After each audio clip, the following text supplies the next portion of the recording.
Shahid Kapoor film देवा में एक ऐसे पुलिस वाले के किरदार में नजर आते हैं जो पूरी तरह से बवाल मचाने के लिए तैयार है।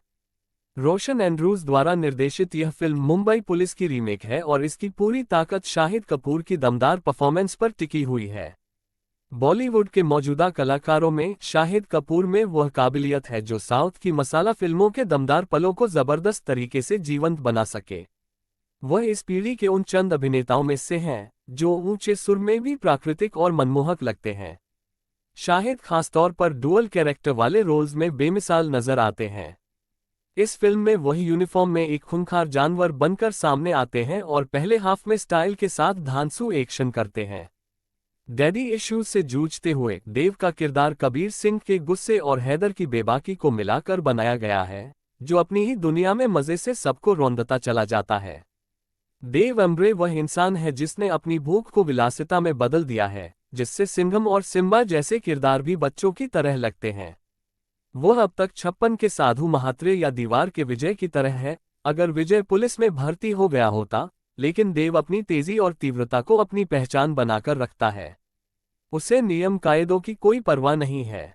उसके लिए वर्दी ही वारंट है, लेकिन वह इसे पहनना पसंद नहीं करता, जो उसे एक दिलचस्प किरदार बनाता है।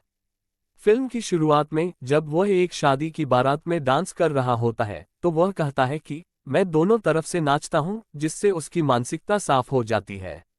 अमित रॉय की सिनेमेटोग्राफी शाहिद कपूर को बॉलीवुड के ग्लैडिएटर की तरह पेश करती है, जबकि संदीप रवाडे का प्रोडक्शन डिजाइन उन्हें बेहतरीन एरिना मुहैया कराता है। इंटरवल के बाद कहानी शाहिद को उनके ट्रेडमार्क मासूमियत दिखाने का मौका देती है, जब देव अपनी याददाश्त वापस लाने और अपने साथी ऑफिसर की हत्या की गुत्थी सुलझाने की कोशिश करता है। पिछले 10 वर्षों में भगवा ध्वज उठाने वाली पार्टियों के शासनकाल के चलते जब भी फिल्मकार सत्ता के भ्रष्ट चेहरे को दिखाते हैं तो ये रंग प्रतीकों में झलक ही जाता है। रोशन इस मामले में अपने पंच दबाते नहीं हैं और इस बार मुस्लिम किरदार को अलग थलग करने की राइटर्स ने कोई गलती नहीं की। बचपन से पिता के बिना पले बड़े देव को भाईचारे पर बहुत विश्वास है।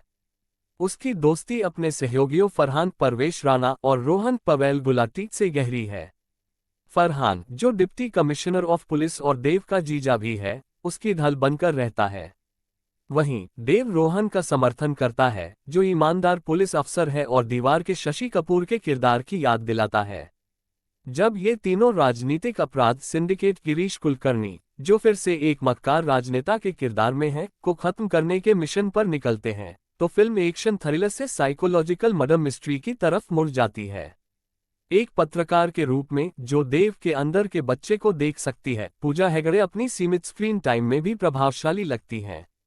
बाकी के सहायक कलाकार भी अपनी भूमिकाओं में अच्छे हैं। परवेश और पवेल फिल्म को मजबूती देते हैं, जबकि कुब्रा मर्दानगी से भरी इस फिल्म में एक प्रभावी महिला पुलिस अफसर के रूप में उभरती हैं।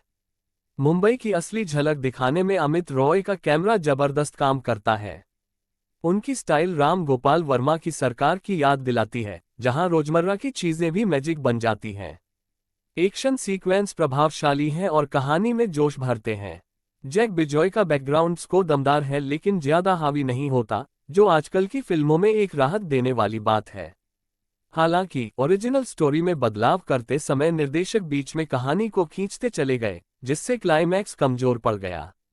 जो झटका दर्शकों को मिलना चाहिए था वह अधूरा रह जाता है, जिससे अंत में चमकते हुए शाहिद कपूर को अधर में छोड़ दिया जाता है।